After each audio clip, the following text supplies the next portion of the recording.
Hi guys, ನಾನೀಗ solo ಟ್ರಿಪ್ಪಿಗೆ ಮನಾಲಿಗೆ ಅಂತ ಬಂದಿದ್ದೆ. ಸೊ ಇಲ್ಲಿ ನಿಮಗೆ ಗೊತ್ತು ಆಬ್ವಿಯಸ್ಲಿ ವೆದರಲ್ಲಿ ಹೆಂಗೆ ಎಷ್ಟು ಕೋಲ್ಡ್ ಇರುತ್ತೆ ಅಂತ ಅಂದ್ಬಿಟ್ಟು. ಸೊ ನಮಗೆ ಇಲ್ಲಿ ಬಂದಾಗ ಯಾವ ಥರ ಡ್ರೆಸ್ ಮೇಯ್ನ್ ಇಂಪಾರ್ಟೆಂಟ್ ಅಂತ ಹೇಳ್ತೀನಿ ನೋಡಿ. ಇದು ಥರ್ಮಲ್ ವೇರ್ ಅಂತ ಅಂದ್ಬಿಟ್ಟು ನಿಮಗೆ ಅಮೆಝಾನಲ್ಲಿ ಸಿಗುತ್ತೆ. ಇಡೀ ಸೆಟ್ಟಿಗೆ 600 ರೂಪೀಸ್ ಅಷ್ಟೇ. ಸೊ ಈ ಥರ್ಮಲ್ ಲೇಯರ್ನ ಫಸ್ಟ್ ಲೇಯರ್ ಆಗಿ ಇದು ಬರುತ್ತೆ. ಇದು ನೆಕ್ಸ್ಟು ನಿಮಗೆ ಮೇಯ್ನ್ ನೀವೇನು ಕ್ಲೋತ್ಸ್ ತಂದಿರ್ತೀರಾ ಅದು ಹಾಕೊಬೇಕು. ಸೊ ನಾನು ಇದ್ರ ಮೇಲೆ ಪ್ಯಾಂಟ್ ಮೇಲೆ ಜೀನ್ಸ್ ಹಾಕ್ತಾ ಇದ್ದೀನಿ. Okay, so pant ready, bottoms ready. So next ಟಾಪಿಗೆ ಬರೋದಾರೆ ನೋಡಿ, ಈ ಥರ ನಂದು ಸ್ವೆಟ್ ಶರ್ಟ್ ಥರ ಇದೆ. ಇದು ಆಲ್ಮೋಸ್ಟ್ ಸ್ವೆಟರ್ ಅಂತಲೇ ಹೇಳ್ಬೋದು. ಸೊ ಈ ಥರದ್ದು ಒಂದು ಸ್ವೆಟರ್ ಹಾಕಬೇಕು.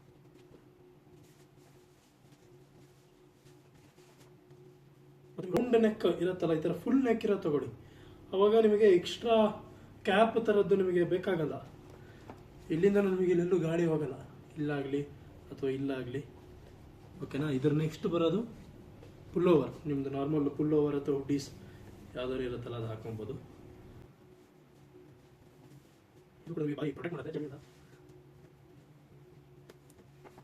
ಓಕೆ, ಸೊ ಈಗ 3 ಲೇಯರ್ಸ್ ಬಂತು. ಮಿನಿಮಮ್ ನೀವು ಹಾಕಿ ಬರೋಕ್ಕಾದ್ರೆ 3 ಲೇಯರ್ಸ್ ಅಥವಾ 4 ಲೇಯರ್ಸ್ ಕಂಪಲ್ಸರಿ. ನೀವು ಯಾವಾಗ ಹಿಮಾಚಲ್ ಪ್ರದೇಶ್ ಅಥವಾ ಸ್ನೋ ಫಾಲಿಂಗ್ ಏರಿಯಾಗೆ ಬರ್ತೀರಾ. ಸೊ ಈಗ 3 ಲೇಯರ್ಸ್ ಕಂಪ್ಲೀಟ್ ಆಯಿತು. ಇದ್ರ ಮೇಲೆ ಮೇಯ್ನಾಗಿ ಜಾಕೆಟ್ ಹಾಕಬೇಕು. ವಾಟರ್ ಪ್ರೂಫ್ ಅಥವಾ ಸ್ನೋ ಪ್ರೂಫ್ ಜಾಕೆಟ್ ನಿಮಗೆ ಡೆಕಾಥ್ಲಾನಲ್ಲಿ ಸಿಗುತ್ತೆ. ಇದ್ರದ್ದು ಪ್ರೈಸ್ ಬಂದು 5,000 ಇದು.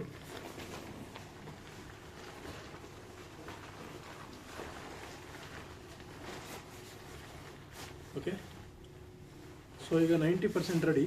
ಇನ್ನು 10% ಏನಂತ ಹೇಳಿದರೆ,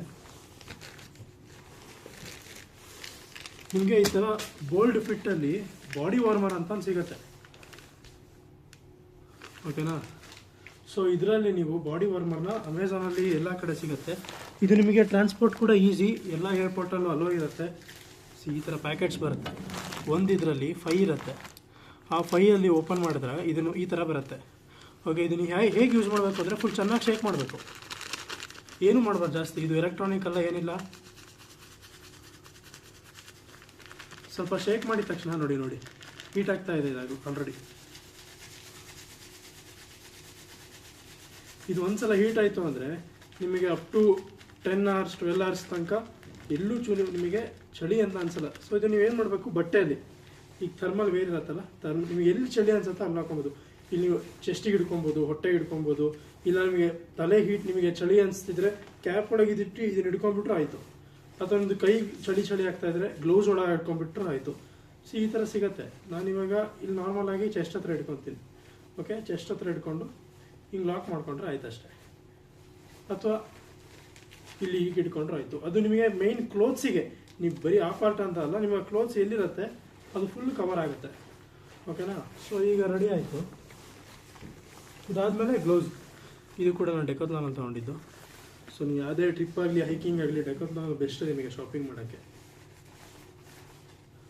ಒನ್ ಟೈಮ್ ಇದು ನೀವೆಲ್ಲ ಇನ್ವೆಸ್ಟ್ ಮಾಡಿಬಿಟ್ರೆ ನೀವು ಎಷ್ಟೋ ವರ್ಷಗಟ್ಟಲೆ ನಿಮಗೆ ಬರುತ್ತೆ. See, full ready. ಈಗ ಮೇಲ್ಗಡೆ 4 ಲೇಯರ್ಸ್, ಕೈಗೆ ಗ್ಲೌಸ್ ಮತ್ತು ಕೆಳಗೆ ಬಾಟಮ್ಸ್ಗೆ 2 layers. And shoes and socks compulsory. Winter ಸಾಕ್ಸ್ನ ತೊಗೊಬೇಕು, ನಾರ್ಮಲ್ ಸಾಕ್ಸ್ ಆಗಲ್ಲ. ಓಕೆ, ಆ್ಯಂಡ್ ಶೂಸ್ ತೊಗೊಳೋದಾದ್ರೆ ನೀವು ಸ್ನೀಕರ್ಸ್ ಅದೆಲ್ಲ ಆಡು ಮೂಳು ಆಗೋದೇ ಇಲ್ಲ. ಇಲ್ಲಿ ನೀವೇನಾದರೂ ಇಷ್ಟು ದಪ್ಪ ಬೂಟ್ಸ್ ಬರುತ್ತಲ್ಲ, ಆ ಥರ ಲೇಯರ್ ಇರೋದು, ಕೆಳಗಡೆ ಸೋಲ್ ಇರೋ ಇಷ್ಟು ದಪ್ಪ ಬೂಟ್ಸನ್ನ ತೊಗೊಬೇಕು.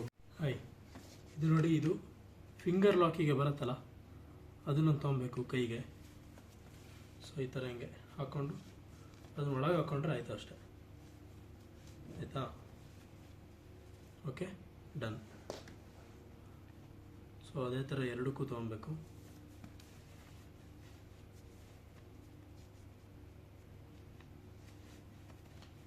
ಸಿ, ಇದ್ರ ಮೇಲೆ ಹಿಂಗೂ ಹಾಕೊಬೋದು, ಪುಲ್ ಓವರ್ ಮೇಲೂ ಹಾಕೊಬೋದು. ಯಾಕೆಂದರೆ ಬಿಕಾಸ್ ಜಾಕೆಟ್ ಹೆಂಗೂ ಮೇಲೆ ಬರುತ್ತೆ. ಇನ್ ಕೇಸ್ ನೀವು ಜಾಕೆಟ್ ತೆಗಿಬೇಕು ಅನ್ನೋದಾದ್ರೆ ಅವಾಗ ಇದ್ರೊಳಗೆ ಹಾಕೊಬೋದು. ಸೊ ನಾನು ಇವಾಗ ಜಾಕೆಟ್ ಹಾಕೋದ್ರಿಂದ ನಾನು ಮೇಲೆ ಹಾಕೊತಾ ಇದ್ದೀನಿ ನೋಡಿ, ಇಷ್ಟೇ ಈಸಿ. ಇದೇನಕ್ಕೆ ಅಂದರೆ ಗಾಳಿ ಹೋಗಲ್ಲ, ಆಯಿತಾ. ನೀವು ಇದನ್ನು ಬಿಟ್ಟರೆ ಸೀದಾ ಒಳಗೆ ಹೋಗ್ಬಿಡುತ್ತೆ ಗಾಳಿ. ಆ ಒಳಗೆಲ್ಲ ಚಳಿ ಆಗುತ್ತೆ. ಈ ಥರ ಇದ್ದರೆ ಫುಲ್ಲು ಟೈಟ್ ಇರುತ್ತೆ ಕೈಗೆ. ಸಿ, ಸ್ವಲ್ಪ ಗ್ಯಾಪ್ ಅಷ್ಟೇ, ಮಿಲಿಮೀಟರ್ ಗ್ಯಾಪ್ ಇರುತ್ತೆ. ಓಕೆನಾ. ಅದ್ರ ನೆಕ್ಸ್ಟ್ ಸ್ಕಾರ್ಫ್ ಇಂಪಾರ್ಟೆಂಟ್.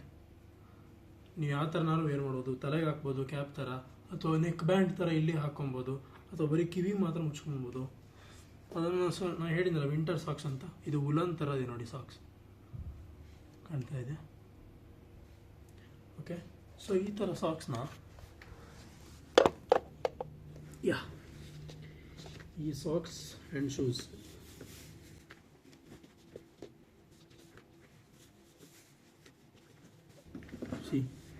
ಇದು ಶೂಸ್ ಬಕ್ಕಾಬುಚ್ಚಿ ಅವ್ರದ್ದು ತೊಗೊಂಡ್ರದ್ದು ನಾನು. ಸೊ ಯಾವುದಾದ್ರು ಬ್ರ್ಯಾಂಡ್ ಗಿಂಡ್ ಅವೆಲ್ಲ ನೀವು ಅಡಿಡಾಸ್ ಬೇಕು ಅದೆಲ್ಲ ಅಂದರೆ ನಿಮಗೆ 15-20 ಸಾವಿರ ಆಗುತ್ತೆ. ಬೆಸ್ಟ್ ಇದು ಬಕ್ಕಾಬುಚ್ಚಿ ಅವ್ರದ್ದು, ಒಳ್ಳೆ ಕ್ವಾಲಿಟಿ ಇದೆ ನೋಡಿ. ಲೇಯರ್ ನೋಡಿ ಎಷ್ಟು ದಪ್ಪ ಇದೆ, ಇಲ್ಲಿ ನೋಡಿ. ನೀವೆಲ್ಲೂ ಸ್ಕಿಡ್ ಆಗೋದಿಲ್ಲ. ಸ್ನೀಕರ್ಸ್ ಹಾಕಿದರೆ ಈ ಥರ ನಿಮಗೆ ಹಿಂಗೆಲ್ಲ ಸಿಗೋಲ್ಲ, ಒಳಗೆ ಸ್ಕಿಡ್ಡಾಗಿ ಬೀಳ್ತೀರ. ಮತ್ತು ನೀವು ಸ್ನೋ ಒಳಗೋದ್ರೆ ಕಾಲಿಟ್ರೆ ಸ್ನೀಕರ್ಸ್ ಎಲ್ಲ ಬರೀ ಇಲ್ಲಿ ತನಕ ಇರುತ್ತೆ, ಒಳಗೆಲ್ಲ ನಿಮ್ಗೆ ತಣ್ಣಗಾಗ್ಬಿಡುತ್ತೆ. ಒಂದು ಸಲ ನೀವು ಏನಾರ ಐಸು ಒಳಗೋಯ್ತಾರೆ ಮುಗಿದ ಕತೆ ನಿಮ್ಮದು.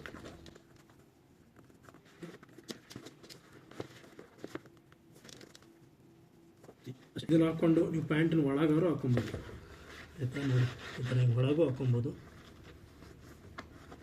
ಇಲ್ಲ ಬೇಡ ನನಗೆ ಪ್ಯಾಂಟ್ ಶೂ ಕವರ್ ಆಗಬೇಕು ಅಂದರೆ ಹೊರಗೂ ಹಾಕ್ಕೊಬೋದು. 2 ಥರ ನಿಮಗೆ ಆಪ್ಷನ್ಸ್ ಇದೆ ಇಲ್ಲಿ.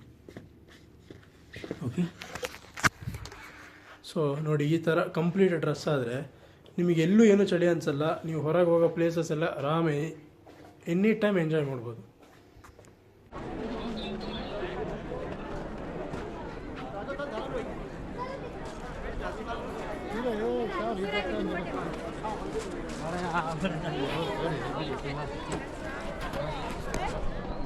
ಹಲೋ ಗೈಸ್, ನಾನೀಗ ಹಿಡಿಂಬ ಟೆಂಪಲಿಗೆ ಬಂದಿದ್ದೀನಿ. ಸೊ ಹಿಡಿಂಬ ಅಂದರೆ ನಿಮಗೆಲ್ಲ ಗೊತ್ತಿರುತ್ತೆ, ಕೆಲವೊಬ್ಬರಿಗೆ ಗೊತ್ತಿರಲ್ಲ. ಸೊ ಒಂದು ಸಣ್ಣ ಸ್ಟೋರಿನ ಹೇಳ್ಬಿಡ್ತೀನಿ. ಸೊ ಮಹಾಭಾರತದಲ್ಲಿ ಭೀಮನ ಹೆಂಡತಿ ಬಂದು ಹಿಡಿಂಬ. ಆ ಸ್ಟೋರಿ ಹೆಂಗೆ ಬರುತ್ತೆ ಅಂದರೆ, ಇವರು ದುರ್ಯೋಧನನ ಜೊತೆ ಜೂಜಲ್ಲಿ ಸೋತು ಇದಕ್ಕೆ ಹೋಗ್ತಾರಲ್ಲ ವನವಾಸಕ್ಕೆ. ಸೊ ವನವಾಸ ಹೋಗಿದ್ದ ಟೈಮಲ್ಲಿ ಅಲ್ಲಿ ಏನಾಗತ್ತೆ, ದ್ರೌಪದಿನ ಯಾರೋ ಕಿಡ್ನ್ಯಾಪ್ ಮಾಡ್ತಾರೆ, ಅಪಹರಿಸಿ ಸೀದಾ ವನಪ್ರಸ್ಥ ಕಾಡಿಗೆ ಹೋಗ್ತಾರೆ. ಆ ವನಪ್ರಸ್ಥ ಕಾಡಲ್ಲಿ ಹುಡ್ಕೊಂಡು ಇವರೆಲ್ಲ ಪಾಂಡವರು 5 ಜನ ಮತ್ತು ಕುಂತಿ ಸಮೇತ ಹುಡ್ಕೊಂಡು ಹೋಗ್ತಾರೆ. ಅಲ್ಲಿ ಹುಡ್ಕೊಂಡು ಹೋದಾಗ ಅಲ್ಲಿ ಸಿಗಾಕೊತಾರೆ. ಸೊ ಸಿಗಾಕೊಂಡು ಆ ಕಾಡಲ್ಲಿ ಹಿಡಿಂಬ ರಾಜ ಒಬ್ಬ ಇರ್ತಾನೆ, ಅವನೇ ರಾಕ್ಷಸ, ಅವನ ತಂಗಿ ಹಿಡಿಂಬ ದೇವಿ. ಸೊ ಆ ರಾಕ್ಷಸನ ಸಂಹಾರ ಮಾಡ್ತಾನೆ ಭೀಮ. ಆಮೇಲೆ ಅವ್ರ ತಂಗಿನ ಮದುವೆ ಆಗ್ತಾನೆ. ಸೊ ಅವರಿಬ್ಬರು ಹುಟ್ಟದ ಮಗು ಘಟೋತ್ಕಚ. ಸೊ ಘಟೋತ್ಕಚನ ಸ್ಟೋರಿ ನೀವೆಲ್ಲ ನೋಡಿರ್ತೀರ. ಸೊ ಈಗ ಹಿಡಿಂಬ ಟೆಂಪಲಿಗೆ ಬಂದಿದ್ದೀನಿ. ಇದು ಹಿಡಿಂಬ ದೇವಿ ಇರೋ ಟೆಂಪಲ್ ನೋಡಿ, ಈ ಥರ ಇದೆ. ಸುತ್ತ ಉದ್ದುದ್ದಕ್ಕೆ ಬೆಳೆದಿರೋ ಮರಗಳು. ಇಲ್ಲಾಗಲೇ ಸ್ನೋಫಾಲ್ ಆಗಿ ನಿಂತಿದೆ. ಸೊ ಲೈಟಾಗಿ ಅಲ್ಲಿ ಇಲ್ಲಿ ಸ್ನೋಗಳಿದೆ ಅಷ್ಟೇ. ಸೊ ಬನ್ನಿ ನೋಡುವ ಒಳಗೆ ಹೇಗಿದೆ, ಬಿಡ್ತಾರೋ ಇಲ್ಲ ಗೊತ್ತಿಲ್ಲ. ಒಳಗೆ ಲೆಟ್ಸ್ ಚೆಕ್ ಇಟ್ ಔಟ್. ಇದು ನೋಡಿ ಫ್ರಂಟ್ ವ್ಯೂ ತೋರಿಸ್ತೀನಿ, ಭಾರಿ ಚೆನ್ನಾಗಿದೆ, ಅದ್ಭುತವಾಗಿದೆ.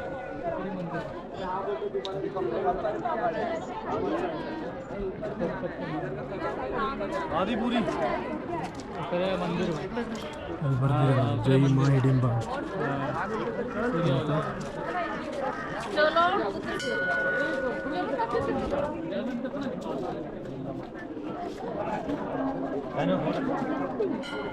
ಬನ್ನಿ ನೋಡೋಣ ಒಳಗೆ. ಓಹೋ, ಒಳಗೆ ಶೂಸ್ ಬಿಚ್ಚಿ ಹೋಗಬೇಕು, ಭಾರಿ ಕೋಲ್ಡ್ ಇದೆ. ನನಗೆ ರೂಮಲ್ಲೇ ಶೂಸ್ ಬಿಚ್ಚಿ ನೆಲದ ಇಡೋಕ್ಕಾಗಲಿಲ್ಲ, ವುಡ್ ಮೇಲೆ. ಇಲ್ಲಿ ಹೊರಗೆ ಬೇರೆ ಬಂದಿದ್ದೀನಿ, ಎಷ್ಟು ತಣ್ಣಗಿದೆಯೋ ಗೊತ್ತಿಲ್ಲ, ನೋಡಬೇಕು. Let's see. ಶೂಸ್ ಬಿಚ್ತಾ ಇದ್ದೀನಿ, ನೆಲ ಕಾಲು ಇಡೋಕ್ಕಾಗ್ತಾಯಿಲ್ಲ, ಸಖತ್ ಕೋಲ್ಡ್ ಇದೆ. ನೀವು ಇಮ್ಯಾಜಿನ್ ಕೂಡ ಮಾಡ್ಕೊಳಕ್ಕಾಗಲ್ಲ, ಅಷ್ಟು ಕೋಲ್ಡ್ ಇದೆ. ಎಸ್, ಅಲ್ಲಿ ಟೆಂಪಲಲ್ಲಿ ನಿಮಗೆ ವಿಡಿಯೋ ತೋರ್ಸೋಕ್ಕಾಗಿಲ್ಲ, ಬಿಕಾಸ್ ಅಲ್ಲಿ photography and videography is prohibited ಅಂತ ಬೋರ್ಡ್ ಹಾಕಿದರು. ಸೊ ಒಳಗೆ ತುಂಬ ಚೆನ್ನಾಗಿದೆ, ಒಂಥರ ಗುಹೆ ಇದೆ. ಒಳಗೋದ ತಕ್ಷಣ ಹೊರಗಿಗಿಂತ ತುಂಬ ಕೋಲ್ಡ್ ಇದೆ, ತುಂಬ ಅಂದರೆ ತುಂಬ ಕೋಲ್ಡ್ ಇತ್ತು. ಫುಲ್ ತಣ್ಣಗೆ ಹಂಗೆ ಇರ್ತಿತ್ತು. ಒಳಗೆ ಹೀಟ್ರೆಲ್ಲ ಹಾಕ್ಕೊಂಡಿದ್ರು ಅಲ್ಲಿ ಇದ್ದವ್ರು, ಪೂಜಾರಿ ಎಲ್ಲ. ಸೊ ಅಲ್ಲಿ ಒಂಥರ ಹಿಂಗೆ ಗುಹೆ ಥರ ಬಂಡೆ ಇದೆ, ಅದ್ರ ಕೆಳಗಡೆ ದೇವಿದು ವಿಗ್ರಹಗಳಿದೆ. ಅದಾದಮೇಲೆ ಪ್ರಸಾದಕ್ಕೆ ಮಂಡಕ್ಕಿ ಕೊಟ್ಟರು. ಫಸ್ಟ್ ಟೈಮ್ ನಾನು ಇಲ್ಲಿ ನಾರ್ತ್ ಇಂಡಿಯಾದಲ್ಲಿ ಮಂಡಕ್ಕಿನ ನೋಡಿದ್ದು. ಸೊ ಮಂಡಕ್ಕಿ ಕೊಟ್ಟು ತಿಲಕ ಇಟ್ಕೊಟ್ರು. ಆಚೆ ಬಂದಮೇಲೆ ಇಲ್ಲಿ ಒಂದಿಷ್ಟು ಫೋಟೋಸ್ ಕ್ಲಿಕ್ ಮಾಡೋಣ ಅಂದ್ಕೊಂಡೆ, ಬಟ್ ಇಲ್ಲೇ ಫೋಟೋಗ್ರಫಿಗಳಿದ್ರು. ಸೊ ಪರ್ ಫೋಟೋ 40 ರೂಪೀಸ್ ಅಂತ ಅಂದರು. ಮತ್ತು ಅವ್ರ ಹತ್ರ ಒಂದು 5-6 ಫೋಟೋಸ್ ತಗೊಂಡಿದ್ದಾಯಿತು. ಸೊ ಅಲ್ಲಿಂದ ನೆಕ್ಸ್ಟ್ ಪಕ್ಕದಲ್ಲೇ ವನ್ ವಿಹಾರ್ ಅಂತ ಅಂದ್ಬಿಟ್ಟು ಒಂದು ಸಣ್ಣ ಪಾರ್ಕ್ ಇದೆ. ಅಲ್ಲಿ ticket 10 rupees per adult person. So ಅಲ್ಲಿಗೆ ಬಂದು ಇಲ್ಲೇ ಸುತ್ತಾಡ್ತಾ ಇದ್ದೀನಿ. ನೋಡಿ ಈ ಥರ ಇದೆ, ಸುತ್ತ ಕಾಡು, ಉದ್ದ ಕಾಡು.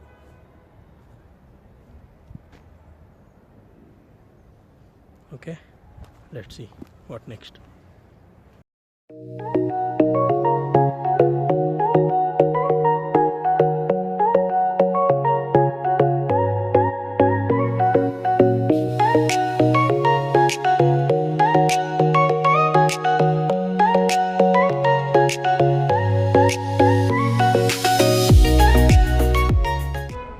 ಹಾಯ್, ನಾನೀಗ ಮನಾಲಿಯ ವನ್ ವಿಹಾರಿಗೆ ಬಂದಿದ್ದೀನಿ.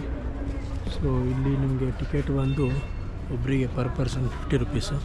ಇಲ್ಲೇನಿದೆ ಅಂತ ನನಗೂ ಗೊತ್ತಿಲ್ಲ, ನಮ್ಮ ಡ್ರೈವರ್ ಕರ್ಕೊಂಬಂದರು. ಸೊ ಬಂದೆ.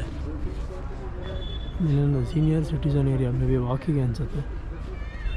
ಅದು ಬಿಟ್ಟರೆ childrens play area, souvenir shop, boating point ನೋಡುವ ಏನಿದೆ ಅಂತ. Outdoor gym, washroom, shooting point ಎಲ್ಲ ಜಾಸ್ತಿ ಕಪಲ್ಸಿಗೆ ಇದೆ.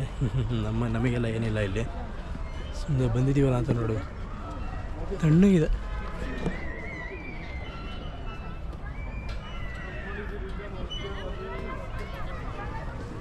ನೋಡುವ ಮುಂದೆ ಬೋಟಿಂಗಲ್ಲಿ ಏನಿದೆ ಅಂತ. ಬೋಟಿಂಗ್ ಬಂದೆ. ಇಲ್ಲಿ ನಾನು ಹೋಗೋ ಥರ ಇಲ್ಲ, ಬರೀ ಎಲ್ಲ ಕಪಲ್ಸ್ಗಳಿದ್ದಾರೆ. ನಾನು ಒಬ್ಬನೇ ಹೋಗಿ ತುಳಿಕೆ ಕಾಲು ನೋವು ಬರುತ್ತೆ ನಂಗೆ ಒಬ್ಬನಿಗೆ. ಸೊ ನಾನು ಒಬ್ಬನೇ ಹೋಗಲ್ಲ. ಈ ಥರ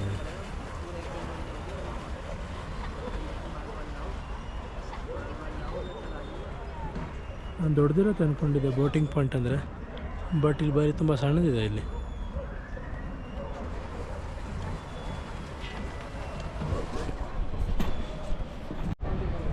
ಹಾಯ್, ಅಲ್ಲಿ ವನ್ ವಿಹಾರಲ್ಲಿ ಏನೂ ಇರಲಿಲ್ಲ, ಅಂದರೆ ನನಗೇನೂ ಇರಲಿಲ್ಲ, ಬೇರೆಯವ್ರಿಗಿತ್ತು ಅನಿಸುತ್ತೆ.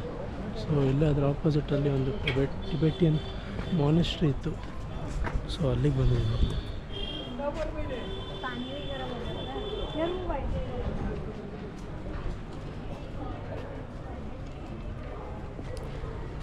ನಮ್ಮ ಕರ್ನಾಟಕದಲ್ಲಿ ಮಡಿಕೇರಿಯಲ್ಲೂ ಇದೆ, ಅಷ್ಟು ದೊಡ್ಡದಿಲ್ಲ, ಅದಕ್ಕಿಂತ ತುಂಬ ಸಣ್ಣದಿದೆ, ಅದಕ್ಕೆ ಕಂಪೇರ್ ಮಾಡುತ್ತೆ. ಸೊ ನೋಡುವ ಒಳಗೆ ಅಲೋ ಮಾಡ್ತಾರೋ ಇಲ್ಲೋ ಗೊತ್ತಿಲ್ಲ.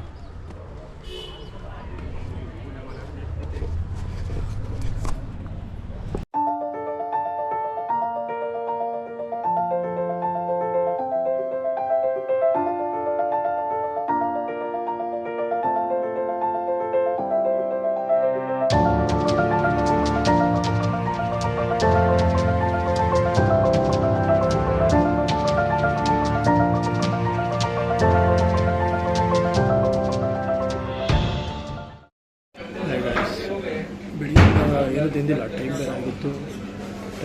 ಪ್ಲೇಸಸ್ನ ಕವರ್ ಮಾಡಬೇಕಿತ್ತು. ಸೊ ಈಗಾಗಲೇ 2:20 ಮಧ್ಯಾಹ್ನ ಆಗಿದೆ. ಈಗ ಯಾವುದೋ ಹೋಟ್ಲಿಗೆ ಬಂದಿದೆ. ಇಲ್ಲಿ ಲೋಕಲ್ ಫುಡ್ ಯಾವುದು ಅಂತ ಕೇಳಿದೆ, ಮೋಮೋಸ್ ಮತ್ತು ಸಿದ್ದು ಅಂತ ಹೇಳಿದ್ರು. ಸಿದ್ದು ಅಂದರೆ ನನಗೂ ಗೊತ್ತಿಲ್ಲ, ಮೋಮೋಸ್ ಟ್ರೈ ಮಾಡಿದ್ದೀನಿ. ಸೊ ಸಿದ್ದು ಹೇಗಿರುತ್ತೆ ಅಂತ ಟ್ರೈ ಮಾಡೋಣ ಅಂತ. ಅದು ಮತ್ತು ನನ್ನ ಫೇವ್ರೆಟ್ ಪಾವ್ ಭಾಜಿ ಹೇಳಿದ್ದೀನಿ, ತೋರಿಸ್ತೀನಿ ಬಂದು. ನನ್ನ ಫೇವ್ರೆಟ್ ಪಾವ್ ಭಾಜಿ ಒಳ್ಳೆ ಬಟರಲ್ಲಿ ಹಾಕಿ ಈರುಳ್ಳಿ ಇಟ್ಟು ನಿಂಬೆಹಣ್ಣು ಇಟ್ಟು ಪಾವ್ಗೆ ಫುಲ್ ಬಟರ್ ಹಾಕಿ ಸೋರಿದ್ದಾರೆ. ನೋಡ್ತಾ ಇದ್ದಾರೆ, ಬಾಯಲ್ಲಿ ನೀರು ಬಂದಿದೆ, ತಿಂದು ಸಿಗ್ತೀನಿ. ಇದೆ ಅಂತ ನೋಡಿ ಸಿದ್ದು ಅಂದರೆ. ಇದು ಏನು ಅಂತ ನನಗೂ ಗೊತ್ತಿಲ್ಲ, ಒಳಗೆ ಈ ಥರ ಫಿಲ್ಲಿಂಗ್ ಇದೆ. ವೆಜ್ಜೇ ಇದು, ಯಾವ್ದ್ರಿಂದ ಮಾಡಿದ್ದಾರೆ ಅಂತ ನನಗೂ ಗೊತ್ತಿಲ್ಲ, ನೋಡಿ ಹೇಳ್ತೀನಿ. ಹಾಯ್, ಊಟ ಆಯಿತು. ಅದು ಸಿದ್ದು ಏನೋ ಒಂಥರ ಕಡುಬು ಥರ ಮೇಲೆ ಇತ್ತು, ಒಳಗಡೆ ಫಿಲ್ಲಿಂಗ್ ಏನೋ ಬೇರೆ ಇತ್ತು. ಅದಕ್ಕೆ ನೆಂಚ್ಕೊಳಕ್ಕೆ ನಮ್ಮ ಸೈಡು ಮಸಾಲೆ ಪುರಿಗೆ ಸ್ವೀಟ್ ಪಾನಿ ಹಾಕ್ತಾರಲ್ಲ, ಆ ಥರ ನೆಂಚ್ಕೊಳಕ್ಕೆ ಕೊಟ್ಟಿದ್ರು. ನನಗೇನೋ ಅಷ್ಟು ಇಷ್ಟ ಆಗಲಿಲ್ಲ. ನಿಮಗೆ ತಿಂದಿದ್ರೆ ಹೇಗಿತ್ತು ಅಂತ ನಿಮ್ಮ ಎಕ್ಸ್ಪೀರಿಯನ್ಸ್ನ ಕಮೆಂಟಲ್ಲಿ ಹಾಕಿ. ಸೊ ನಾನೀಗ ಮನಾಲಿಯ ಫೇಮಸ್ ಮಾಲ್ ರೋಡಿಗೆ ಬಂದಿದ್ದೀನಿ. ಇಲ್ಲಿ ಕಂಪ್ಲೀಟ್ ಶಾಪಿಂಗ್ ಇರೋದು. ಎಲ್ಲಿ ಏನಿದೆ ನೋಡಬೇಕು. ನಂದೊಂದಿಷ್ಟು ಪರ್ಚೇಸ್ ಇದೆ, ಪರ್ಚೇಸ್ ಮಾಡಿ ಸಿಗ್ತೀನಿ. ಹಲೋ ಗೈಸ್, ಇವತ್ತಿಂದು ಫಸ್ಟ್ ಡೇ 1 ಮನಾಲಿ ಏನೇನು ಪ್ಲೇಸಸ್ ಕವರ್ ಮಾಡಬೇಕಿತ್ತು ಅದೆಲ್ಲ ಕವರ್ ಮಾಡಿ ನಾನು ಸ್ಟೇ ಆಗಿರೋ ಜಾಗಕ್ಕೆ ಬಂದಿದ್ದೀನಿ.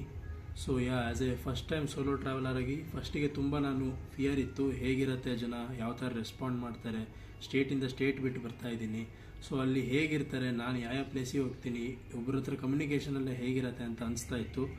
ಬಟ್ ಇವತ್ತು ಒನ್ ಡೇ ಆದಮೇಲೆ ನಾನು ತುಂಬ ಕಾನ್ಫಿಡೆನ್ಸ್ ನನಗೆ ಜಾಸ್ತಿ ಆಗಿದೆ. So yes, it's a wonderful experience. Everyone should enjoy in their prime time, that is 20 to 30. So ನೀವು ಮದುವೆ ಆಗೋದ್ರೊಳಗೆ ಈಗಲೇ ಬೆಸ್ಟ್ ಟೈಮ್. ಈಗಲೇ ಎಲ್ಲ ಕಡೆ ಸೋಲೋ ಟ್ರಾವೆಲಿಂಗ್ ಮಾಡಿ ಪ್ರತಿಯೊಂದು ಜನದಿಂದ ನಿಮಗೆ ಇಂಟ್ರಾಕ್ಷನ್ಸ್ ಗೊತ್ತಾಗುತ್ತೆ, ಯಾವ ಥರ ಮಾತಾಡಬೇಕು ಅಂತ ಕಮ್ಯುನಿಕೇಷನ್ ಸ್ಕಿಲ್ ನಿಮ್ಮದು ಬಿಲ್ಡ್ ಆಗುತ್ತೆ. ಬರೀ ಐಟಿಯಲ್ಲಿ ಇದ್ದು ತುಂಬ ಇಂಟ್ರೋವರ್ಟ್ ಆಗಿದ್ದೆ ನಾನು. ಇಲ್ಲಿ ಬಂದು ಎಲ್ಲರ ಹತ್ರ ಮಾತಾಡೋಕ್ಕೆ ನನಗೆ ಭಯನೇ ಇಲ್ಲ, ಯಾರ ಹತ್ರ ಹೇಗೆ ಬೇಕಾದ್ರೂ ಮಾತಾಡ್ತೀನಿ. ಈ ಒಂದು ದಿನಕ್ಕೆ ಹೇಗೆ ಅನಿಸ್ತಾ ಇದೆ, ಇನ್ನು ತಿಂಗಳಾನುಗಟ್ಟಲೆ ಟ್ರಾವೆಲ್ ಮಾಡಿ ಅವ್ರಿಗೆ ಕಾನ್ಫಿಡೆನ್ಸ್ ಲೆವೆಲ್ ಹೈಯಲ್ಲಿರುತ್ತೆ.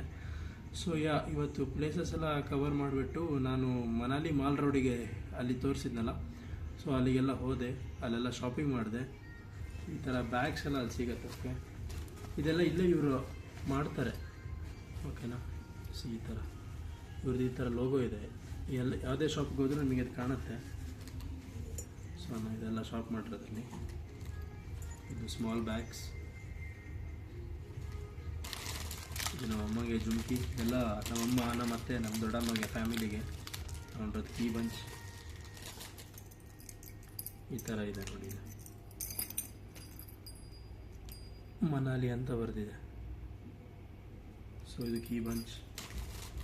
ಮತ್ತು ಆ್ಯಸ್ ಯೂಶ್ವಲ್ ನಮ್ಮದು ಬೈಕಿಗೆ ತೊಗೊಳಕ್ಕೆ ಅಂತ ನಮ್ಮ ಅಣ್ಣಗೆ, ನಮ್ಮ ಫ್ರೆಂಡಿಗೆ ತೊಗೊಂಡಿದ್ದೀನಿ. So as A fridge magnet collector, ನಾನು ಯಾವುದೇ ಸಣ್ಣ ಪ್ಲೇಸಿಗೆ ಹೋದರೂ ನಾನು ಫ್ರಿಡ್ಜ್ ಮ್ಯಾಗ್ನೆಟ್ನ ಕಲೆಕ್ಟ್ ಮಾಡ್ತೀನಿ. ಇದು ನಿನ್ನೆ ರೆಡ್ ಫೋರ್ಟ್ ನೋಡಿದ್ದು ಡೆಲ್ಲಿಯಲ್ಲಿ.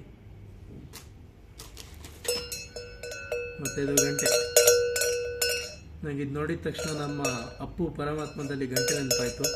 ಸೊ ಬೇಗ ತಗೊಂಡೆ. ಇದೇನು ಗಂಟೆ ಅಂದರೆ, ಇಲ್ಲಿ ಯಾಕ್ ಇರುತ್ತಲ್ಲ, ಆ ಯಾಕಿಗೆ ಇಲ್ಲಿ ಕೊರಳಿಗೆ ಹಾಕೋದಿದ್ದು ಗಂಟೆ. ಚೆನ್ನಾಗಿದೆ ಅಲ್ಲ.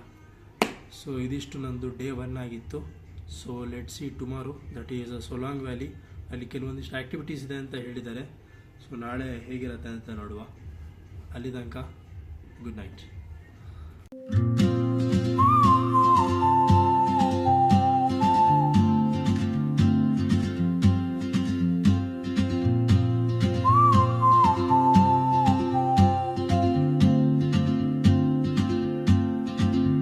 She moves like a map with no borders, a whisper caught in the wind. I see her boots at the corner cafe, with a notebook and a grin. She's chasing skies I've never named, while I stay in my lane. But something